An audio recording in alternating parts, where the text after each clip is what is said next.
السلام عليكم، اهلا بكم في حلقه جديده من انتايبد. في الحلقه دي هنرجع لحلقات عاديه او كلام عادي يعني. وبقالي فتره ما عملتش حلقه برضو بسبب تايمينج وكده ورمضان. كل سنه وانتم طيبين. فدي اول حلقه في رمضان، واخيرا لقيت الوقت المناسب ان الواحد يسجل في حلقات اثناء الشهر ده.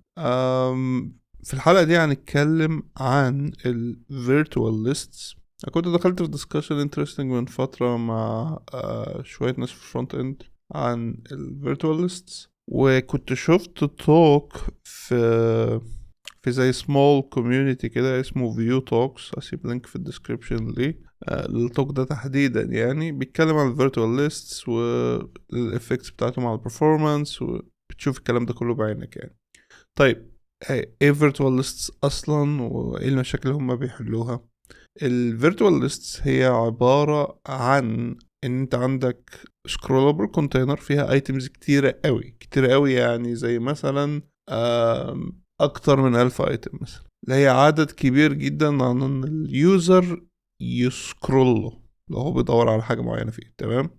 ف وانت عايز تديسبلاي الداتا دي كلها. طيب انت لما بتعمل حاجة زي كده في عندك كذا مشكلة. اول مشكلة بيبقى عندك performance issue. فاول performance issue بتبقى عندك هي الانيشال rendering بتاع البرفورمانس بتاع الانيشال rendering بتاع very large lists بالمنظر ده مع framework سواء Vue او React او غيره بتبقى بطيئة، بتبقى لاجي حتى. وممكن حتى في لو انت عامل مثلا دروب داون او سيلكت element في مثلا حاجة زي التايم زونز مثلا، حاجه فيه كل التايم زونز الموجوده، ده هتلاقي فيه لاج ملحوظ اول ما بتفتح دروب داون دي لانها مليانه ايتمز. طبعا بيعتمد على الامبلمنتيشن بتاع كومبوننت، بيعتمد على الفريم ورك والكلام ده كله. بس حتى فريم وركس افيشنت جدا زي فيو انت ممكن تلاقي ان اول ما دروب داون دي بتظهر بيبقى فيه سنه لاج كده اول ما بيرندر كل الايتمز اللي فيها. ونفس القصه مع اي مثلا تيبل في ايتمز كتيره، شات ستريم او مسجز او تايم لاين في ايتمز كتير وهكذا.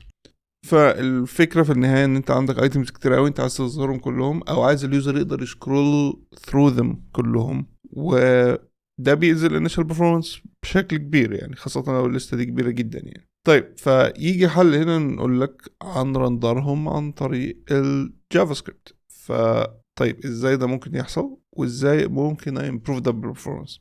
فهنا بياتي دور الفيرتوال ليست. الفكره بتاعت الفيرتوال ليست ان انت لو المشكلة ان انا برندر ايتمز كتيرة في الدوم يبقى مش هرندر ايتمز كتيرة في الدوم.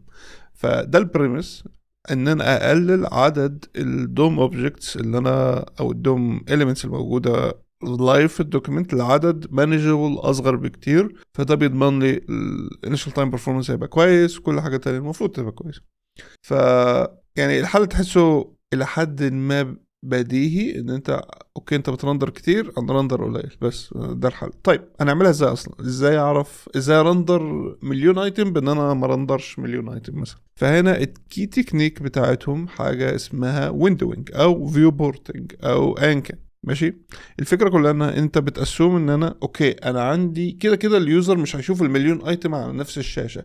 ده اكيد صح، دي فاكت من الفاكتس الموجوده. طيب يبقى انا عندي ويندو فيو بورت ويندو، او هنا فيو بورت مش قصدي الفيو بورت اللي هو الشاشه بتاعت الدوكيمنت كلها، لا انا قصدي الفيو بورت بتاع الليست او المنطقه اللي اليوزر بيشوف فيها الايتمز وبيسكرول فيها. فهي مثلا لو انت عندك ديف الهايت بتاعه، لو هي الليست زي في الدروب داون مثلا الويدث بتاعها 200 بكسل والهايت بتاعها 200 بكسل، فدي الويندو بتاعتها 200 في 200. الحته دي بالذات في الشاشه هي دي الويندو بتاعتها. الايتمز اللي هتظهر هتبقى ظاهره within الباوندز دي. فدي الفاكت التانية. فحتى لو هي الشاشه كلها، لو انت عندك حرفيا الايتمز مرميه على البادي وانت هتسكرول في البادي ومفيش اي نوع من الباوندز هنا، فالباوندز بتاعتك هي السكرين سايز او الريزولوشن او ايا كان. فكده كده انت عندك باوندز، وكده كده انت عارف اليوزر ما يقدرش يشوف الايتمز كلها at any given time كده كده. اوكي. فعشان كده لازم يسكرول، عشان كده بنقول هي سكرولابل، لازم تبقى سكرولابل كونتينر برضه. طيب فبالمعلوميتين دول يبقى احنا ممكن ارندر الايتمز اللي اليوزر هيشوفها بس، والايتمز التانية مش هرندرها. ده البريمس كله حوالين فكرة الفيرتوال ليست. طيب يعني لو انا عندي مليون ايتم ولنفترض ان الويندو بتاعتي 200 في 200 بكسل، ماشي كده كده مش فارق معانا الويت، بس يفرق معانا الهايت. نفترض الايتم هايت مثلا هيكون 50 بكسل وانا عندي 200، فانا اقدر اظهر 4 ايتمز ات تايم، صح؟ فدي الويندو بتاعتي، الويندو كاونت بتاعتي، ان انا عندي 4 ايتمز اقدر اظهرهم at any given time في الليسته دي. ولو اليوزر سكرول هرندر الاربعه اللي بعدهم، ولو اليوزر سكرول هرندر الاربعه بعدهم. انت ممكن تقول ده باجينيشن، لا ده مش باجينيشن. الباجينيشن ان انت الايتمز مش معاك اصلا، انت معاك 4 من المليون، لكن هنا انت معاك المليون كده كده ان ميموري جاهزين يترندروا، بس انت بترندر 4 منهم. فهي ممكن تفكر فيها انها كلاينت سايد باجينيشن، بس هي برضو مش باجينيشن، لان الايتمز معاك خلاص. انت بتنكر الكوست بتاعت الميموري ان هم معاك، فده مش باجينيشن. انت خلاص عملت فيتش للمليون ايتم حرفيا، فده مش باجينيشن. الباجينيشن ان انا مش هفتش المليون ايتم اصلا. فانا كلمت قبل كده عن الباجينيشن في حلقه، فتشيك ات اوت، هسيب لينك ليها في الديسكربشن، بس مش ده اللي بنتكلم عنه النهارده. اللي بنتكلم عليه هو زي ما انا قلت لك، انا هرندر عدد مانجبل صغير من الايتمز اللي يكفي الفيو بورت. بس هنا هتلاحظ ان في حاجه لازم تكون معلومه عندي. دلوقتي انا وصلت للرقم مثلا 4 ازاي؟ ان انا عندي الويندو بتاعتي 200 بكسل هايت مثلا. طيب اوصل لرقم 4 ازاي؟ ان انا عارف ان كل ايتم 50 بكسل هايت، صح؟ هنا المشكله، انا بقول انا عارف ان كل ايتم 50 بكسل هايت. طب انا اعرف منين ان كل ايتم 50 بكسل؟ فالاجابه البديهيه هتقول انا قستها، رندرتهم من غير فيرتوال ليست، قستهم طلعوا 50 بكسل، اذا هم 50 بكسل. فهتلاقي ان دي كيس انت لازم تكون عارف الهايت بتاع الايتمز بتاعتك، وايدلي يكونوا كلهم نفس الهايت. فلو دي كيس يبقى سهل جدا تقدر تبريدكت اي عدد من الايتم، انهي ايتمز المفروض ترندرها واي عدد من الايتمز انت المفروض ترندرها. فا اوكي، طب هتقولي اليوزر هيسكرول ازاي اصلا وانا عندي 4 ايتمز بالظبط بيكفوا 200 بكسل؟ فالمفروض السكرول بار مش هيظهر، صح؟ يعني دي المشكله التانية. فهنا بياتي دور الفيرتوال هيعمل ايه؟ هيحجز مساحه تحت يعني مساحه تحت الايتمز او قبل الايتمز، على حسب انت فين في الليست. لو انت في اول الليست خلاص مش هيبقى في حاجه قبلها، لكن بس هيبقى في مساحه بعدها. ولو انت في نص الليست هيبقى في قبل وهيبقى في بعد، ولو انت في اخر الليست هيبقى في مساحه قبل بس. فالمساحه دي دايما بتساوي عدد الهايت بتاعها، هو الهايت بتاع الايتمز اللي ما ترندرش. فمثلا لو هما مليون فاضرب 50 في مش عارف 900 ومش عارف كام الف، مليون ناقص 4، ماشي؟ في 50 ده الهايت بتاع الايتم دي، بتاع المساحه اللي هو هيحجزها دي. ودي غالبا بتبقى معموله بستايلنج، وممكن يكون يحط لك لتر لديف او ايا كان، اي حاجه يقدر يعملها عشان يحجز المساحه دي. ينفع تتعمل بكذا طريقه، ممكن تعمل بديف، تحط ديفز قبل وبعد وكده. ممكن تحط الديفز كده كده وتغير الهايت بتاعهم دايناميكلي. ممكن تستعمل بيفور وافتر، مش فارقه كتير يعني كل لايبراري بتعملها بطريقتها. انت لو بتبلد رول امبلمنتيشن تقدر تعملها بطريقتك، بس هي كده كده ده البريميس التاني اللي احنا محتاجين نعمله. فاحنا دلوقتي كده بنكوز الكونتينر انها اوفر فلو، ولو كوزنا الكونتينر انها اوفر فلو فهنقدر نسكرول، صح؟ الاوفر فلو بيهيفير سكرول، فهنقدر نسكرول ساعتها. وبرضه بتلسن الحاجة بقى التالتة عشان ده يشتغل، هتلسن على سكرول ايفنت. فكل ما انت تسكرول مثلا لتحت فهو هيحسب برضه ايه المساحة، الهايت اللي هو حاجزه ده المفروض يقل قد ايه، عشان خلاص هو بيقل دلوقتي لانك بتسكرول لتحت، فانت بتعدي ايتمز، صح؟ فانت مثلا لو قلنا هنسكرول لمقدار 8 ايتمز، فدلوقتي المفروض يحسب الهايت اللي هيحجزه ده هيبقى كام، هيبقى اقل من الاولاني، بس في نفس الوقت هيحط مساحه برضو فوق تحجز عدد الايتمز اللي انت عديتهم. فلو احنا قلنا ان هم 8 هيبقى 8 في 50 يعني 400 بكسل، فالمساحه اللي هتبقى في الاول البيفور هتبقى 400 بكسل، المساحه اللي بعدها هتبقى ايا كان اللي اتبقى. فدي الفكره كلها بتاعت الموضوع ده، والى حد ما بتشتغل بشكل كبير. بس انت عندك ايدج كيسز كتير انت محتاج تهندلها حوالين الفيرتوال ليست. فانا هتكلم عنها من منطلق انت لو عايز تبيلد واحده ايه الحاجات اللي انت هتاخد بالك منها. وفي النهايه انا مش هعمل ريكومنديشنز على اللايبريز لان انا ما بستعملش فيرتوال ليستس كتيره، واقول لك سبب ليه ده برضو، بس يعني خلينا نرجع لدي بعدين. دلوقتي لو انت عايز تبلدها فانت محتاج تبلد كي 3 حاجات اللي انا اتكلمت عليها دي. لازم تمبلمنت فكرة الويندوينج يعني تبريدكت المساحة المفروض اليوزر هيرندر فيها الايتمز دي، والالجوريزم كله. لان انت اوكي انا لازم يديك الايتم هايت، فمثلا ده يبقى بروب او حاجة زي كده، ماشي؟ او انت تحسبه ازاي، ده حاجة انترستنج ممكن نتكلم عن نفصصها دلوقتي اكتر.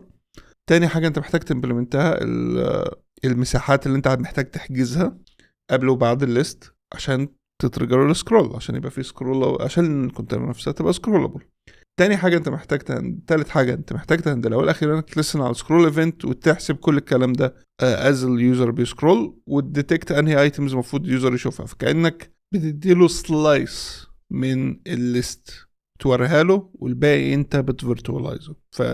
ده البريمس بتاعه كله. طيب طبعا نمسك كل حته حته ونشوف ايه الديفيكولتيز اللي فيها. فاول حاجه عندك مثلا نتكلم على الويندوينج ذات نفسه. طيب انا المشاكل اللي عندي ان انا محتاج ابقى عارف الهايت بتاع ان الايتمز يكونوا نفس الهايت، وان انا ابقى عارف الهايت ده كام. فاليوزر ممكن يديهولك از بروب وخلاص، وده هيشتغل كويس مع مثلا حاجات كتير. هيشتغل مع الدروب داونز، هيشتغل مع الكونتكست منيوز، هيشتغل مع اي بيكر تقريبا، هيشتغل مع الحاجات اللي هي الايتمز بتاعتها دايما نفس الهايت، عشان ده اللي احنا محتاجينه صح. بس هنا انا قلت لك ان هم لازم يكونوا كلهم نفس الهايت، وده مش بالضروره صحيح. يعني لو انت عايز نكستند الفاكت دي، ان انا قلت لك الفاكت لازم تبقى انت عارف الهايت بتاع الايتمز دي، الفاكت الرئيسيه. فمعنى كده انت محتاج الهايت يبقى ديترمينستك يعني يا اما انت عارفه يا اما تقدر تحسبه من غير ما ترندر الايتم نفسها. لان لو انت رندرت الايتم فانت رندرتها فخلاص، فانت كده ما عملتش حاجه. ده اصلا اللي احنا بنحاول نافويده، ان انت ما ترندرهمش. اوكي، فدلوقتي المعلومه الاحسن اللي عندي دلوقتي في موضوع الهايت ده ان انا يا اما عارف الهايت بتاع الايتمز يا اما اقدر احسبه. فهتلاقي لايبريز كتيره بتديك ان يا اما تديك تقول لك اديني البروب بتاعت الهايت بتاعت كل ايتم وهي هتتصرف، يا اما تديها فانكشن وهي تديك في الفانكشن دي كاول ارجمنت تديك الايتم وانت ترجع لها نمبر، تقول لها الايتم دي الهايت بتاعها كذا، الايتم دي الهايت بتاعها كذا، وهي هترن الكود ده على حسب بقى الامبلمنتيشن لعدد معين من الايتمز، بحيث ان اللي هي محتاجاه عشان تعمل حركه الويندوينج، عشان تعرف تحسب السلايس دي انت هتشوف فيها كام ايتم بالظبط. وعشان برضو لازم تعرف تحجز مساحه قد ايه. فلو الايتمز كلهم يعني هايتس متغيره، فكده كده الفانكشن دي محتاجه ترن كل الايتمز اللي عندك. فده ممكن يبقى في ذات نفسه performance issue لو الهايت كالكوليشن بتاع كل ايتم تقيل. فهنا تاتي المشكله بتاعتك. طيب انا بحاول اوبتمايز البرفورمانس ان انا ما رندرهمش كلهم، بس يمكن حساب الهايت ذات نفسه اتقل من انك تجاست ترندرهم. فشايف مش بارادوكس قوي يعني، بس هي ممكن ليها سويت سبوت. يعني انت الفيرتوال ليست هنا يعني بالنسبه لي this is where فكرتها يا اما مفيده يا اما مش مفيده. لو الكود بتاعي اللي انا محتاج احسب بيه الهايت لكل ايتم لو رن على كل الليست، لانها محتاجه تحجز مساحات صح، فلو رن على كل الليست هل البرفورمانس بتاع ده في الانيشال رندر اسرع ولا ابطا من ان انا جاست رندرهم؟ فلو الاجابه ان لا ده اسرع لسه، فخلاص يبقى virtual lists are worth using في السيتويشن ده. لو ابطا اذا يبقى الفيرتوال ليست انت ما عملتش بيها حاجه. انت بالديت ريجريشن دلوقتي انت عملت lower performance feature ودخلتها عندك مش لسبب وجيه يعني. طيب هتعرف منين؟ افتح البرفورمانس تاب بتاع جوجل ديف تولز وجرب قيس البرفورمانس، اعمل ريكورد البرفورمانس اول ما تفتح الليست، اول ما تقفل الليست لو هي دروب داون او ايا كان، او اول ما بتلود الشاشه، وانتراكت مع الليست وريكورد البرفورمانس. شوف مين فيهم اللي بيميك سنس ليك. مش مهم الفيرتوال ليست يعني، ما تاخدهاش فاكت ان الفيرتوال ليست بتمبروف البرفورمانس. البريمس بتاعها بيقول لك انا ممكن اوفر لك البرفورمانس لو ده حصل، بس لو احنا دخلنا كده بدانا نخش في التفاصيل هتلاقي ان عندك مشاكل اكبر. طيب ايه اللي ممكن يخلي حساب الهايت لكل ايتم صعب او تقيل اصلا؟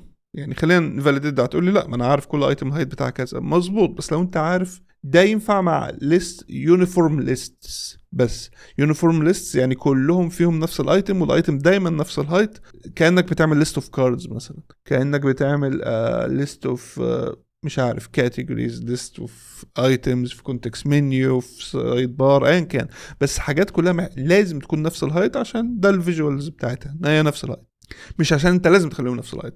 هديك مثال عن ununiform list زي مثلا chat stream chat messages. ده مش يونيفورم، والمشكلة بتاعته هنا ان هو كل مسج ممكن يبقى لها هايت مختلف تماما عن التانية، وكل ده determined by الكونتنت بتاعها. مسج مثلا تكست مسج فيها 4 سطور من التكست. اوكي طيب ايه اللي بيحدد عدد سطور التكست؟ ما انا ممكن اكون في شاشة ضيقة فبقوا 5، ممكن اكون في شاشة كبيرة فبقوا 3، صح؟ فانت شايف قصدي هنا؟ فبيعتمد قد ايه انت تقدر تكنترول الفاريابيليتي بتاعه الهايت بتاع كل ايتم. ممكن يبقى في عندك ايمج مسجز مثلا، طيب انت بتحط البريفيوز بتاعه الايمجز قد ايه؟ طيب لو الاسبكت ريشيو بتاع الايمج مش يعني مختلف، هل انت عندك كذا هايت لكذا مثلا ايمج مسج، ولا انت دايما هتكابل الماكسيموم هايت بتاعها وتظبط انت بقى الويث مع نفسك؟ هتلاقي ابلكيشنز كتير بتتعامل باشكال مختلفه. لو انت بصيت على واتساب هتلاقيه مثلا الايمج مسجز بيحترم الاسبكت ريشيو بتاعتها، فالهايتس بتاعت الايمجز غير بعض، فدي مشكله تانية عندك ده معناه ان عندك فاريانس كبير جدا في القصه دي. طب افرض مسج ومعاها كابشن يعني فيها تكست تحتها، فده برضه فاريانسين عندك، الايمج الهايت بتاعها كام او الاسبكت ريشيو بتاعتها كام، وانت بترندر قد ايه منه، وفي نفس الوقت العدد اللاينز اوف تكست اللي هيترندروا، واي حاجه تانية لها علاقه بالمسج. ممكن المسج فيها اكشنز، بوتون اكشنز تحت، فده هيخش في الهايت. والقصه دي كلها مش هتيجي بالقياس، انت مش هتقيس every possible combination، انت لازم تبقى عارف ساعتها الهايت بتاع الايتم دي قبل ما ترندرها. ده اللي احنا محتاجين نعمله، ده اللي احنا عايزين نوصله. اوكي، فانت تحس ان دي حاجه هتوقف لك القصه دي كلها. لو انت عندك النون يونيفورم ليست فخلاص موضوع باظ، صح؟ مش بالضروره، في تكنيكس معينه او ورك اراوندز حوالين القصه دي، بس هي مش فول بروف طبعا. في مثلا لايبريز بتقول لك انا مش عايز الهايت بتاع كل ايتم، انا عايز الاستيميشن بتاعك للهايت بتاع كل ايتم. فتفرق بقى هنا في الوردنج. فده معناه ايه؟ معناه ان هو مش عايزك بالظبط تحسب له كل ايتم الهايت بتاعها ايه، هو عايزك تقول لي من الاخر كده انت يعني انت شايف دي هيبقى السايز بتاعها كام مثلا. فهنا في تكنيك انك تقول ان انا هديله الماكسيمم هايت بتاع اكبر ايتم ممكن تكون عندي. حلو، فده بيديله بريدكشن كويس ان اوكي فلو انت عارف الماكسيمم هايت بتاع كل ايتم، فانت ممكن تعمل اللايبراري او الامبلمنتيشن بتاعك يعمل حسابه في الويندوينج، وخلاص تحجز المساحات بس عليه وكده. الايدج كيسز اللي هتحصل هنا حاجتين، فانت يعني فكر فيها دايما كده، او 3 حاجات تكنيكلي. دايما لما تفكر في اي فاليو او حاجه زي كده، دايما حاول تمشي في الايدج كيسز بتاعتك. اول حاجه الاستيميشن بتاعك يبقى واي اوف، فتبقى الايتم اصغر بكتير من الاستيميشن بتاعك. يعني لو قلنا في مثلا في مسج ستريم انا شايف ان اكبر مثلا تكست مسج عندي ممكن تبقى 10 سطور، فانا هقول لك الهايت بتاع ال 10 سطور دول هيبقى كذا، فاذا الهايت الاستيميت هايت بتاعي كذا. فاوكي، طب افرض في مسج فيها 3 سطور او سطر، فبرضه هيتحجز لها كده كده في السكرولنج والكلام ده مساحه 10 سطور. فاللي هيحصل هنا الفيرتوال ليست مش هتبوظ، يعني هي لسه هترندر الحاجات ومش هترندرها بجابز كبيره في النص، لا هي بس هيأثر على السكرول بار شكله عامل ازاي، وهيأثر على عدد الايتمز اللي بترندر. فدلوقتي اللي هيحصل عندك ان انت لو الايتمز اقل الهايت اكشوال هايت بتاعها اقل بكتير من الاستيميشن بتاعك، اللي هيحصل انك هترندر ايتمز اقل، فتحس ان الويندو فاضيه كده، اما من فوق اما من تحت، هتحس انها فاضيه، فانت لازم تسكرول اكتر عشان تجيب ايتمز اكتر، فده اللي هيبوظ الكالكوليشن بتاعها. الاحتمال التاني ان انت ترندر ان الاستيميشن بتاعك يبقى اقل بكتير من الايتم اللي هتترندر، فاللي هيحصل لما يوزر يوصل لها انت كده يعني نفس الاشياء هتحصل، هتلاقي نفسك ان الويندو بتاعتك باظت، ما فيهاش نفس عدد الايتمز اللي انت كنت متوقع. وبرضه ده بيأثر على السكرول بار والكلام ده. ولو جت هي يعني بالظبط هي على الاستيميشن بتاعك، فده معناه ان هي يونيفورم، فخلاص يبقى انت كده ما عندكش مشكله اصلا. فانت عندك مشكله في الحالتين، افرض الاستيميشن بتاعك اوف سواء بالماينس سواء بالبوزيتيف، فده معناه ان معاك نون يونيفورم ليست، وده معناه ان السيناريوهين ممكن يكون بيحصلوا في نفس الوقت. ممكن ايتم جت الهايت بتاعها اقل بكتير من الاستيميشن، وتحتها على طول الايتم اكبر بكتير من الاستيميشن. فهنا بيحلوها عن طريق ان انت التكنيك ليه كذا اسم، بس في بيقولوا مثلا بيسموه بافرنج، وفي بيسموه اوفر سكان، وفي بيسموه يعني بيرندر من الاخر ايتمز زياده فوق وتحت عشان انت ما تحسش بالافكت ده. وعشان حاجه تانية، انا لو بسكرول بسرعه في الفيرتوال ليست، دلوقتي انت عندي جافا سكريبت بترن بتلسن على سكرول ايفنت، وبتحاول طول ما انت بتسكرول لفوق او تحت ان هي تعبي ايتمز، ترندر ايتمز، ماشي، وتخفي الايتمز اللي بره الويندو بتاعتك، صح؟ الجافا سكريبت مش سريع كفايه ان ده يحصل سموذلي. فانت ساعات كتيره لو انت بتسكرول بسرعه كبيره قوي في فيرتوال ليست هتلاقي جراي اريا بيقولوا عليها، او هتلاقي مساحه فاضيه. المساحه الفاضيه دي حرفيا ده الديف اللي بيحجز المساحه، انت شفته عشان انت لحقت تسكرول له قبل ما يقاد الايتمز بتاعتك في المكان ده، ما لحقش يخلص الكالكوليشنز بتاعت الهايت بتاعت المساحه اللي حاجزها دي، وفي نفس الوقت ما لحقش يرندر الايتمز المفروض تبقى انت شايفها قبل ما انت تسكرول. فهتلاقي دايما لو انت بتسكرول بسرعه قوي ده بيظهر قبل او بعد الليست المساحه الفاضيه دي. ولو استنيت يعني اقل من ثانيه، يعني ثانيه حتى كتير قوي، لو استنيت ملي سكندز هتلاقيها رندرت عادي، او لو انت بتسكرول بطيئه هتلاقيها شغاله كويس. فالاوفر سكان او يعني الريندرنج اهيد ده ان انت اوكي طب انا هحط لك بفر 5 ايتمز قبل و5 ايتمز بعد، بحيث ان انت حتى لو اليوزر بيسكرول بسرعه قوي انا هحاول على قدر الامكان ان انا اعبي ايتمز قبل ما يوصل للايدج بتاعت الويندو. فبالتالي كاني كده عندي 2 ويندوز، فانا عندي اول ويندو اليوزر اكشولي بيشوفها، تاني ويندو اللي هي وراها مثلا لو انت هتفكر فيهم ان هم مربعات لايرز فوق بعض، تاني ويندو هتبقى الويندوز زائد الايتمز اللي قبل والايتم اللي بعد، فهي بتحتوي الويندو اللي اليوزر بيشوفها. فاملك ان اليوزر ما يبقاش سريع كفايه انه يرندر، يعني انه يسكرول اسرع من قبل الويندو الكبيره دي اللي هي اللي فيها البفر بتاعك سواء قبل او بعد.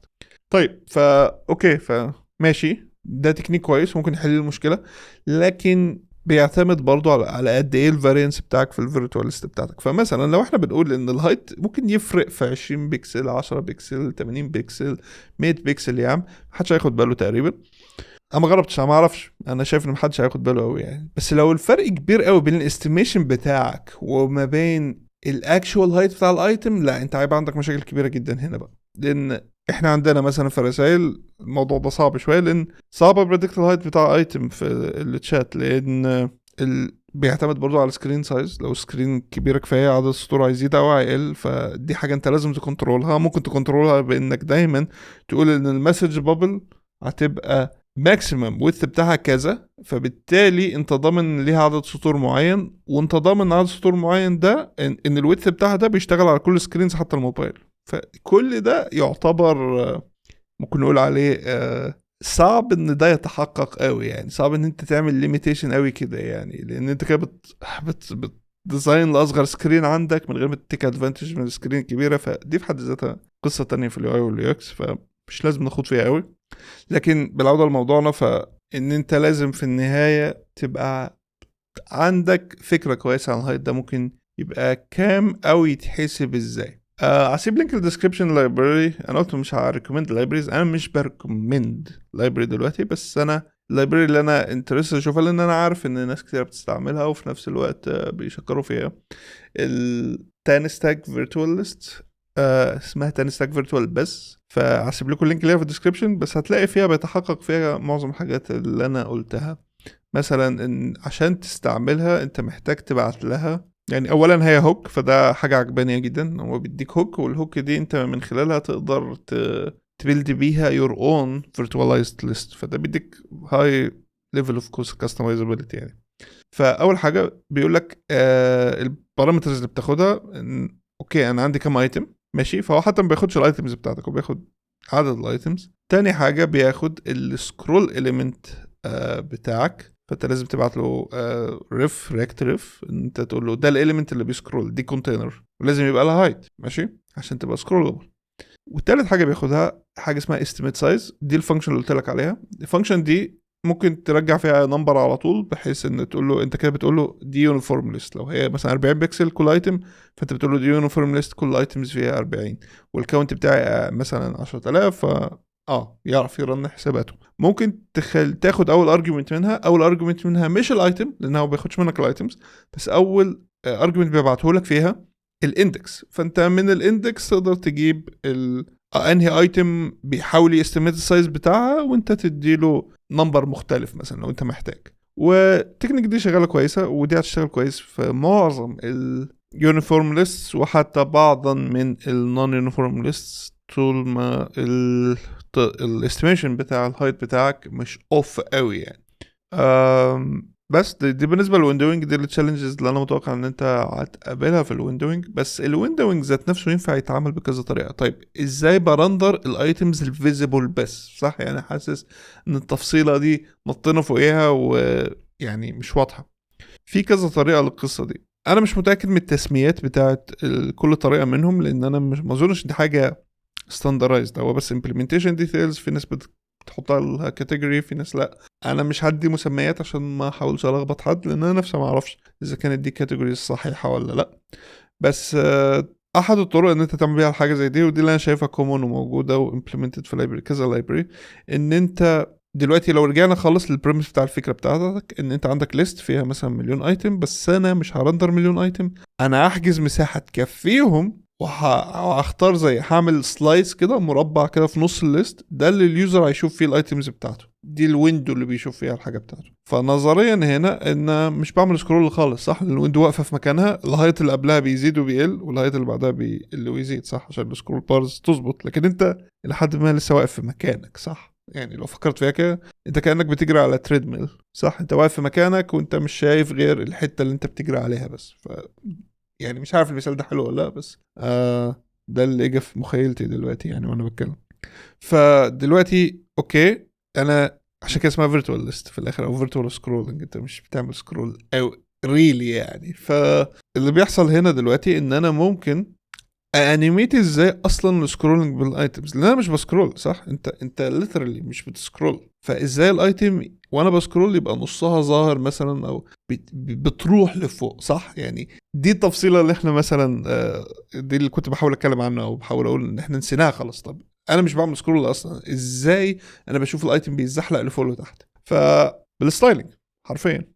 فهتلاقي معظم اللايبريز بتقول لك لو انت عندك يعني لو انت بترندر ايتم، فهي بتديك فاليو معينه، الفاليو دي انت دايما بتبايندها يا اما لترانسليت واي لو انت فيرتوال سكرول، ولو انت هوريزونتال سكرول هتبقى ترانسليت اكس، او توب وليفت، مش مهم، على حسب الامبلمنتيشن. في بيعملوها بابسولوتس، في بيعملوها بترانسليشنز. طبعا ترانسفورم وترانسليشنز مور افيشنت من الحاجات التانية، فاستعمل دول.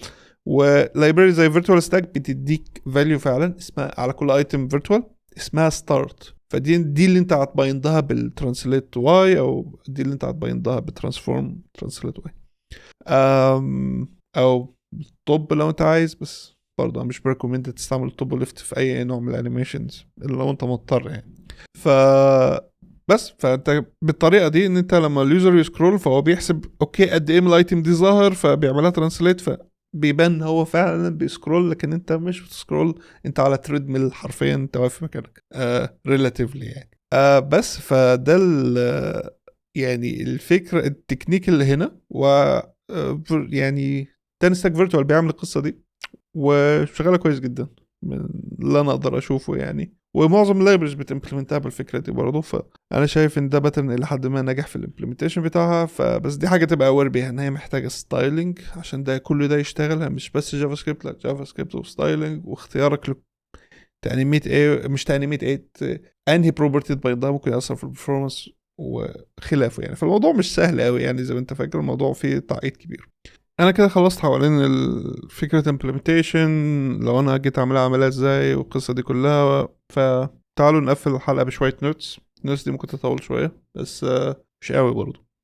في كذا حاجات عجباني في الامبلمنتيشن بتاع تاني ستاك فيرتوال، وهيبقى موجود يعني في معظم اللايبريز التانية، لان دي الى حد ما تعتبر solved problem، لسه ما فيهاش ابداع قوي في يعني ما فيش ابداع فيها قوي يعني. فاول حاجه فيها ان تانستاك مثلا الاستيميت سايز بتاعها، الفانكشن اللي انت بتديها لها دي طبعا هي فليكسبل، تقدر تديك الاندكس وانت تقدر تقول الايتم دي الهايت بتاعها كذا والايتم دي الهايت بتاعها كذا، فانت عندك كنترول هنا شويه. بس في حاجه تانية بتعملها، هي بعد ما انت بترندر الايتم هي بتميجر السايز بتاعه، الاكشوال سايز بتاعه، عن طريق جيت باوندنج كلاينت ريكت. فده معناه ان هو بيميجر الهايت الحقيقي بعد ما الاستيميت يعني حسب المساحات والكلام ده. فلما اجى الدور على الايتم ترندر ورندرها، فهو بيحسب السايز بتاعها وكمان بيكاش السايز ده، فبالتالي ده السايز اللي هو هيستعمله بعدين، وده السايز اللي هيتبعت لك بعدين لما بيديك الفيرتوال ايتمز المفروض ترندرها.